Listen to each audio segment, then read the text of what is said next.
Let's talk about digital transformation today. I will cover digital transformation from 5 different perspectives: customer, competition, data, innovation, and value.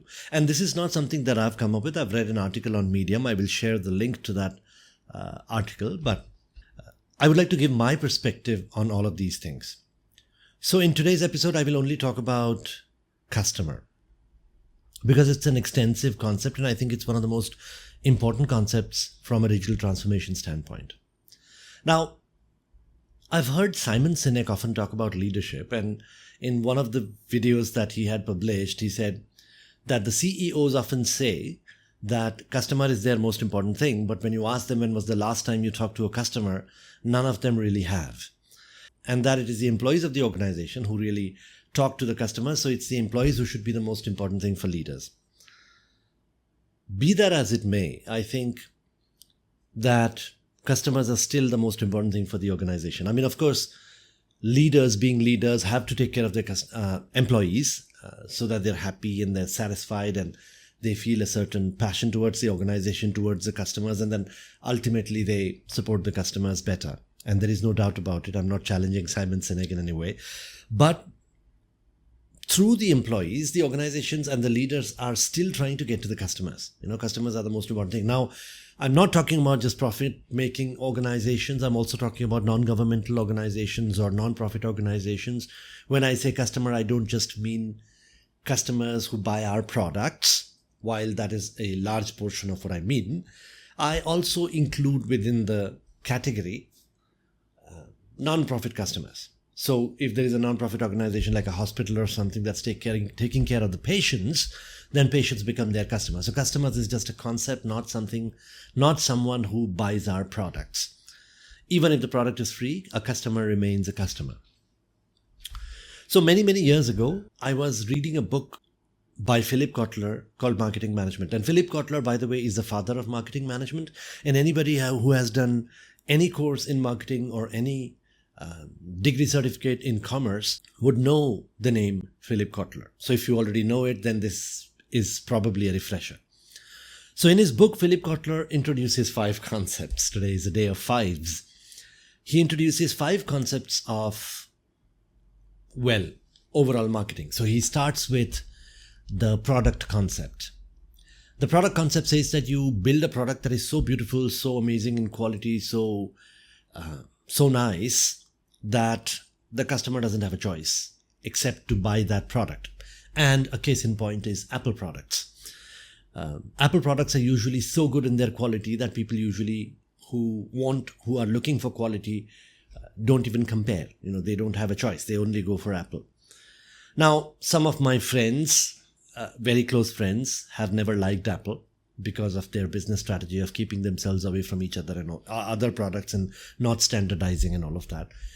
And some of my other friends also feel that after Steve Jobs' passing, Apple has not really made any major innovations except changing the shape of the camera or the placement of the camera or coming up with new colors. And there you'll find a number of memes around that. But that's not the point. The point I'm trying to make is the product concept introduced by Philip Kotler says that make your product so beautiful, so amazing that people don't have a choice and they will only go for your product. The second concept that he introduces, so first is product concept, second is production concept. And in that concept, Philip Kotler says that manufacture your product in large quantities and flood the market with your product. Every distribution channel, every store, every shop should have your product on the shelf visible to the customer, so the probability of the customer buying your product increases by a magnitude of 2 or 3 or whatever. So that is the production concept. You flood your distribution channels with your product, make them available everywhere, and then the probability of people buying your product increases. The third concept that Philip Kotler introduces is the selling concept. So there is product concept that focuses on quality, and then there is production concept that focuses on flooding the market and using all the distribution channels. The third concept is the selling concept. Here you focus on selling. You create the demand. You invest tremendous amounts of money on your salesmen. You give them difficult targets. You come up with selling strategies that people go and basically push your product. So the fourth concept that Philip Kotler introduces is called the marketing concept. Now, what's the difference between selling and marketing? Marketing is sort of a combination of all the other three concepts that were there before. So marketing says, first try to understand the market, go and talk to the customer, run surveys, run programs where you talk to the sample of your customer. It also has the concepts of segmentation. You have different market segmentations. You split the market into various segments, right? The man, woman, what would children like to buy? What would various demographics like race, religion, culture, language, etc. would like to buy? So you split the market into various segments and try to understand each segment in the market, what their needs are, what their preferences are. And then once you've understood the requirements, you come back and you design a high quality product, which is the product concept, by the way, right? So to build a high quality product, you need to understand the market and you need to understand what the needs and requirements of various segments of the market are. And then based on that, you build a high quality product. And then from there, you move on to the production concept. You try to understand the need and the demand and then, use your distribution channels to sort of place your products in the appropriate places based on the market segments, etc.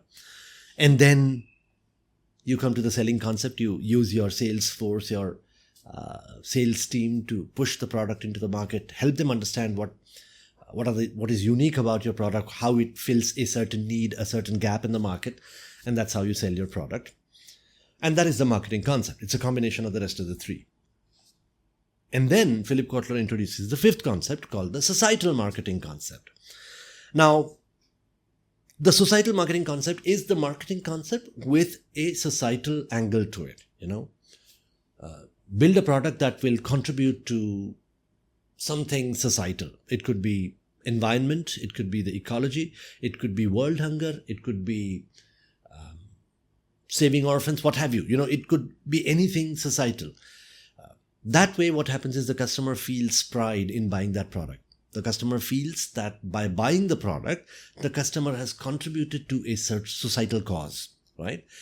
Now, these were the concepts introduced in the 1990s, in the 1970s, I don't remember when these concepts were introduced. I remember I read it in the 1990s.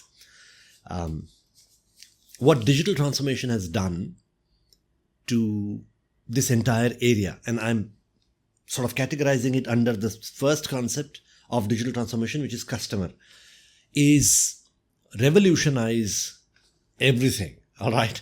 And I'm sure Philip Kotler must have written about this now, but we now have the concept of, I'm going to call it micro customization, right? Or micro segmentation. I talked about market segmentation. Earlier, when we used to do market segmentation, we used to categorize the market based on large categories, right? Men. What would men like to buy? Women. Children like to buy. What would an Indian like to buy? What would an American would like to buy? How do they think? What different races, different genders, different religions, etc., etc. But it's still a segmentation at scale. It's a group of large number of people that we are targeting, right? To design our product. What micro segmentation does is it allows you to understand the market at an individual level.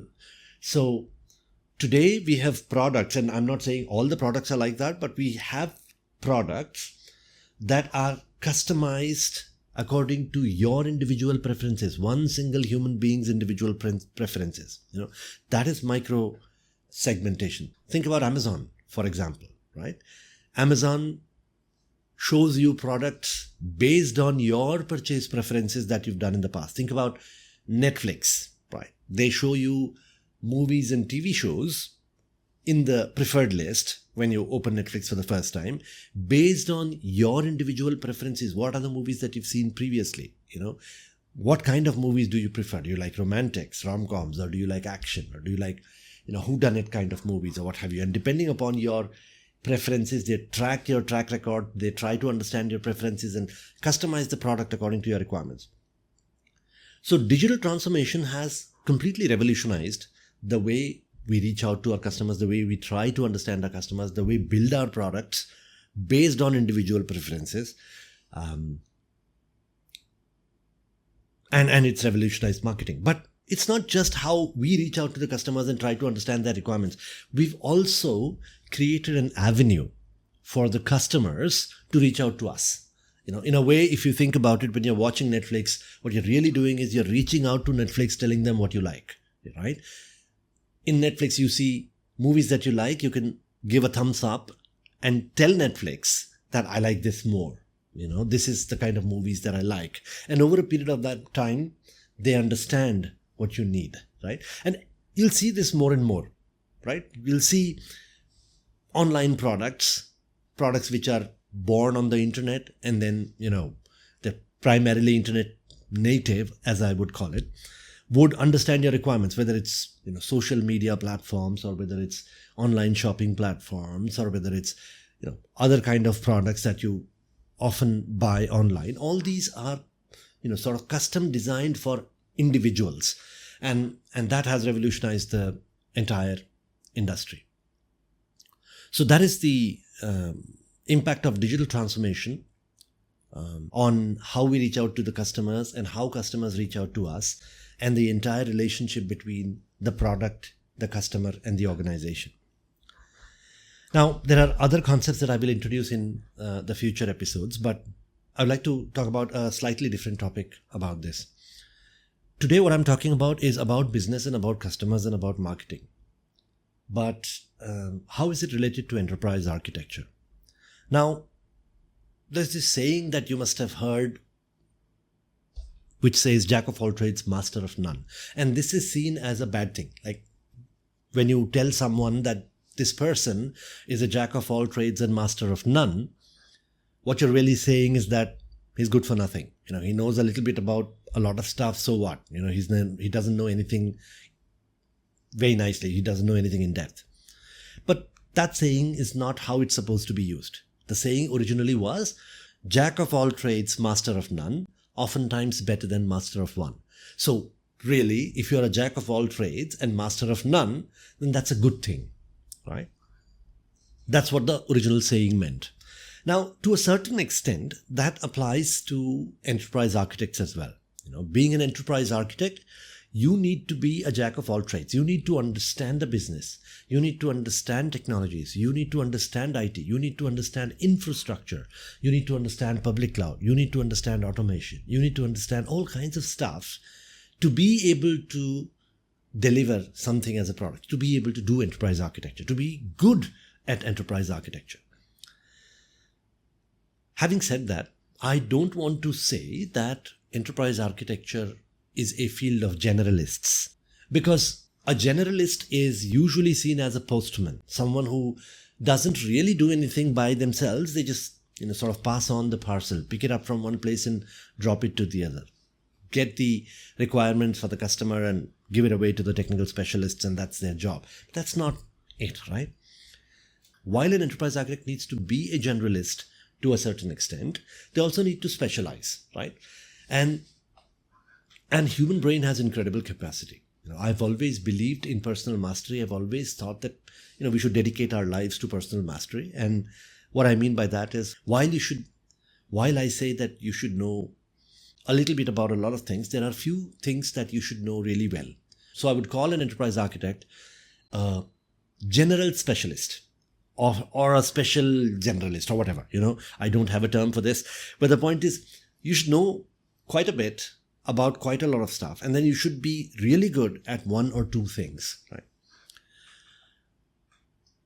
I am doing AWS certification, AWS Solution Architecture certification now. Now I'm already a TOGAF certified architect and a Zachman certified architect, and I've done all kinds of enterprise architecture certifications in the past, but I'm doing AWS certification now, right?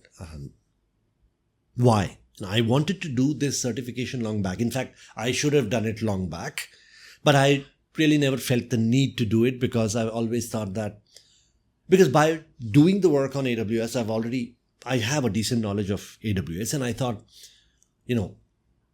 things are getting done anyway. So, why invest in doing one more certification? But lately I've started thinking that, there are no limits to human capacity. So just because you're a generalist, you don't necessarily cannot be a specialist in one thing or the other. So I've done multiple certifications in the past, and I'm pursuing the AWS Solution Architect certification. I've just started reading for it, and I'm going to complete it. And I would like to inspire all of you, or encourage all of you, to not just be a generalist as an enterprise architect, but also specialize in a few things. And this specialization should continue. So just because I've done AWS Solution Architect certification now, or I'm doing it now, doesn't mean I'll stop doing certifications. Next time around, when I'm in a different program where a different kind of skill is required, for example, analytics, I'll go deep into it and I'll study analytics, and I'll probably do a certification there as well. And we continue to expand our capabilities over a period of time like that. We continue to expand our capabilities as an enterprise architect. While we continue to be a generalist, we continue to increase our depth of knowledge in various areas over a period of time.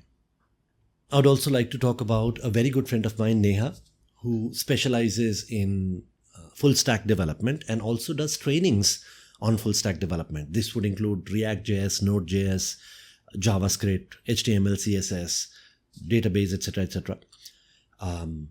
If you're interested in specializing in that kind of skill, then I would recommend that you reach out to her. Now, this is not a paid plug, all right? She's a good friend of mine and she's good at what she does, and I would like to sort of encourage her in what she's doing, and I would like to encourage you to reach out to her in case if you would like to acquire those skills. The details of how to get in touch with her are there in the show notes. Please do reach out to her, and that's all I have for you today. Once again, I would like to remind you that Enterprise Architecture Radio is not just a podcast. It is a community of business professionals, IT professionals, enterprise architecture professionals coming together, collaborating, learning from each other, guiding each other, but most importantly, having a ton of fun.